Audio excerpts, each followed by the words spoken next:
engaging your hate muscles would only create heat. Yes, we could both watch you dissipate useful energy really fast. The question to you is, what's the point? It's counterintuitive hating the carriers of wealth and greatness if your goal is to one day be one. I mean, what's your plan? How? Why do you want something you spend so much time and energy hating? Listen, haters will hate. Potatoes will potate. The last part of this saying is, haters will never be great. Yes, never ever. Okay, fine. I made that up. Come and beat me. Please don't, please. Hey, here's my point. Be a worm. So much for a point. I promise I will try my best to make it make sense. You're welcome to the glide. Today we'll be exploring a popular viewpoint. The best way to view the ones we'd love to be like or learn from. Hello, what's popping? Well, if you're listening, I'm hoping you've made it past being resentful of life's fairness. It's okay. Life is hard. There's so much you can do about it. So stop grumbling, get up, whatnot. I'm hoping you're finally giving up on your bias for class. Remember, there's no point hating the huge. Wink, wink. Okay, I'll move on from this, but here's what I'll dwell on. I'll dwell on the sheer magnificence of worms. Oh my lord. Oh. I promise I'm not the boogeyman. I don't know if you guys know who the boogeyman is. Not the creepy guy from movies. I never even watched that movie. And nobody ever scared me with the boogeyman. But there was a boogeyman I was acquainted with. And for those of us that, grew up on WWE, when wrestling was still cool, there was a wrestler called the Boogeyman, and his own superpower was worms. Honestly, it was just really disgusting. I'm like, what was the problem? He was scarier than all the other muscular people put together to me. You still want to fight this one? And he used to play with them, and I don't know if that was real or that was just proper costumeering there, because WWE in any case was beautiful acting. But yeah, don't mistake me for the boogeyman. I just might have stumbled on something special about worms. Alright, I'd start by defining what they are. I'm so sorry to bore you, but I'm about to go dictionary on you. Right? Ready? Right. Let's go. Worm. Any of a number of creeping or burrowing invertebrate animals with long, slender, soft bodies and no limbs. Think. An earthworm. Yeah. That year, very deep biology, all these things would have mattered, but now it's all about the money. Like, nobody cares. Or maybe some people still do, because maybe it's their job to understand how worms work. And for the past couple of days, it has been my job to understand that as well. Podcasting will take you places that you never expected. The point is, worms have no limbs. They are long, they are slender, they are yucky, they are, as we call them in my part of the world, felele. I don't know why that's the sound that comes to my brain when I think worms. And this is the reason why some people don't like spaghetti. There you have it. Secret of the year. But yeah, I know somebody that doesn't like spaghetti because it's just very yeah. And see, I can't even blame them. Depending on how spaghetti is prepared, you might be able to see where they are coming from. You should be able to see where they're coming from. Some preparation styles are, yeah. Also, worms are pretty disgusting. If that wasn't apparent to you before, yeah, I don't know if we should be friends, but yeah, they are disgusting and unbearable. So think worms in food. So when food goes bad, first things that pop up, mold, and then worms and all that. Think even dead bodies or dead animals or dead things. Worms are all over that stuff. Oh my god, so disgusting thinking about it. Yeah, there are also worms in our bodies. Right. And this is my mom's forte, chiding us to go take our worm medicine. Can't take your worm medicine. Can't take your. There's this particular brand name I know, Zentel. I don't know if anybody else knows this, but apparently you should take deworming medication every 2 to 3 months to help curb the worms birthed from sugar in your system. Please, doctors, help me out here, because I don't know why this does not make any sense. Is this correct? Do worms grow in your tummy because of excessive sugar consumption or accumulated sugar consumption? Please, you guys should help me out. But whenever I think worms, I can't help but think about Zentel, because that's the deworming medication.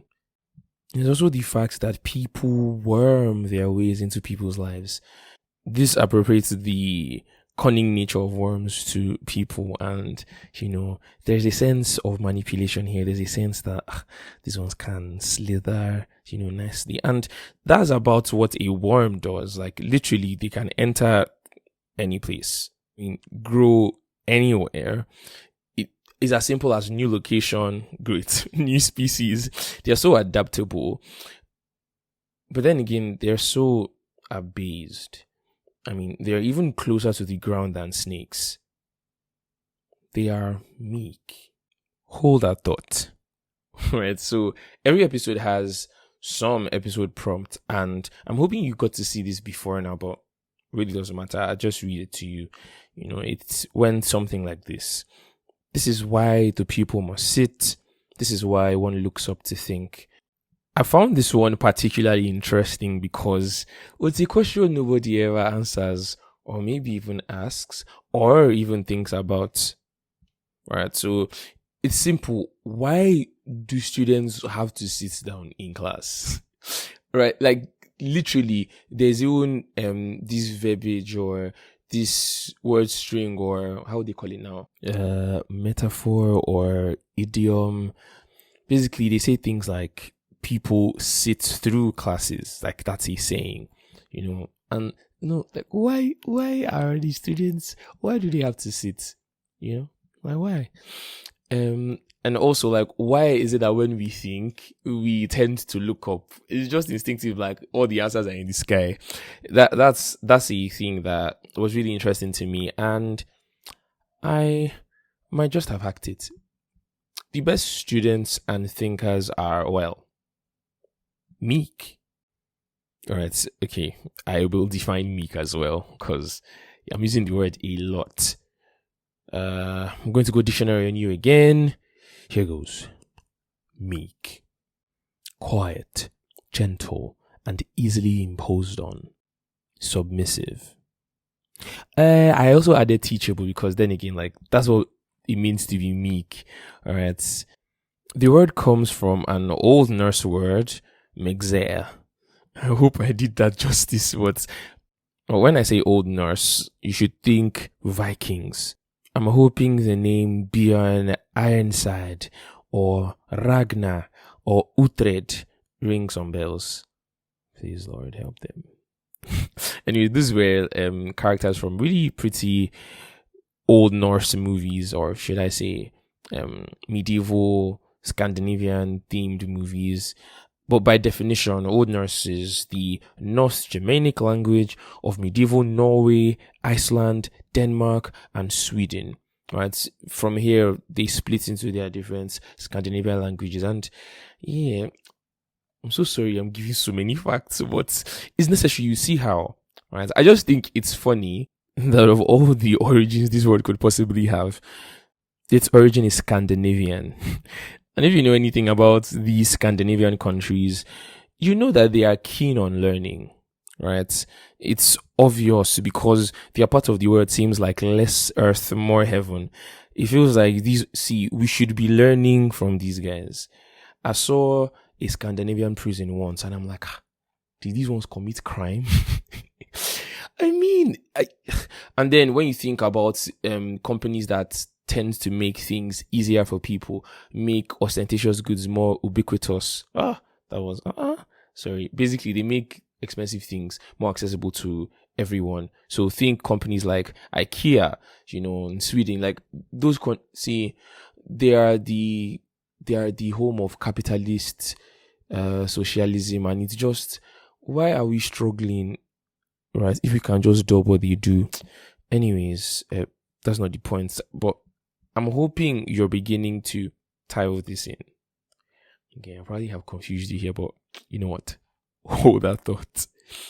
What I'm about to share now would be very, it's going to be common knowledge for artists and photographers.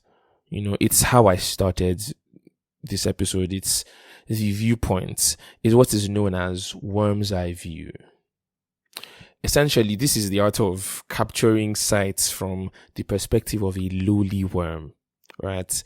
So it's very simple. Imagine yourself lying down and looking up, right? There's a sense that everything is bigger. There's a sense that you are... Well, let me tell you what Wikipedia says. Wikipedia says that it can be used to look up to something to make an object look tall, strong, and mighty, while the viewer feels childlike or powerless.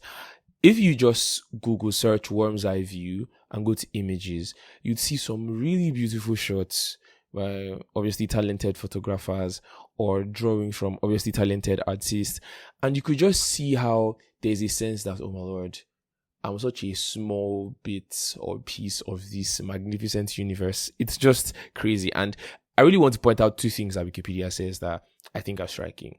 So they say how this viewpoint makes the viewer feel childlike. So think baby, think baby you and dada and mama and big brother and big sister and those aunties that don't want to keep their lips off your face. Please leave babies' faces alone. Don't give them acne before they are old enough to have. I'm so sorry. I just learned, that we shouldn't be kissing babies' faces, putting saliva on their face. It's cute, but it's not hygienic. Anyways, that's besides the point. But just think how, babies have to, there's no other option but to look up at everything else because they are so small. Think how it is for a baby to hold their dad's hand or an older person's hand, right? Because their hands are so small. Holding an adult's hand or a bigger person's hand is literally holding one finger. I don't know, I really find that really cute, and that paints so much of a picture to me. It's so beautiful, it's so cute. But then again, Wikipedia says that it makes the viewer feel powerless. And I read this, and the first thought to me is not a show of muscles. It's not about flexing who's stronger physically here. There was just a sense that, at least how I perceived it, it had to do with knowledge. I'd say the true yardstick for power is how much one knows, is what exactly one knows. So let's backtrack. So children look up to their parents, right, babies, right, right, okay. And students sit to look up at a teacher. And stay with me. People think looking up for inspiration, and it's all worm-like. Disgusting, innit? It's just... Okay, hold that thought. There's one more thing I found about worms. It's in relation to computing. So first, disclaimer, I'm not a big fan of computers. This now makes me sound like I'm really analog, but then again, I'm not that analog. It's just that, I don't know, I like to speak with more words than ones and zeros. Yeah, so I don't know why I feel like anything has to do with computers, to do with coding, but it's not true, right? Because I text my besties on. That's not the point, right? But this thing about worms is in relation to computing, and no, it's not these self-replicating programs, these things that are bug system. When they say my system has a bug, they actually call these things worms as well, where something, maybe you are now in need of Trojan horse or Avast, or Kaspersky. That's actually what's pronounced as Kaspersky, no be Kaspersky, or you people. But anyways, I'm not talking about that kind of worm. It was just so beautiful learning about this. And okay, now let's cut to the chase. There's a term called worm in computing. It's an acronym, WORM. It's used to denote a type of memory device. So I'm thinking your HDD or SSD, something that actually stores. So all you computer guys would know, this would be what now? This would be the ROM, right? Yes, this should be the ROM, read-only memory, right? For someone that doesn't like computers, come on. Anyways, and this is what the acronym is short for. WORM is short for write once, read many. Isn't that cool? Like, I really found this very, very insightful just because of the premise I had garnered on worms. Right? Remember the thoughts I said to hold on to? Remember? See them. You are listening to me, you don't have a pen and a paper to jot things so you can take things away. You are just, this is your favorite podcast, right? But anyways, I'd help you. I'm Ness, so I'd help you out. Firstly, worms can be cunning, but that's only because they are lowly. Right, so that's the first thing. Then, every great learner and thinker is impressionable. I mean, the only reason why one is able to grasp more is because there's a sense they don't have enough. And then finally, there's a tie between one's relative position to something and how they can grasp from that thing. There's a sense to looking up to receive. This is the why. This is why students have to sit. This is why we instinctively look up to think. It's why we use phrases like, when I grow up, I want to be like you. I look up to this person and that person. There's just a strong correlation between position, height, level, and status. We go here from the thoughts of learning from great people as opposed to hating them.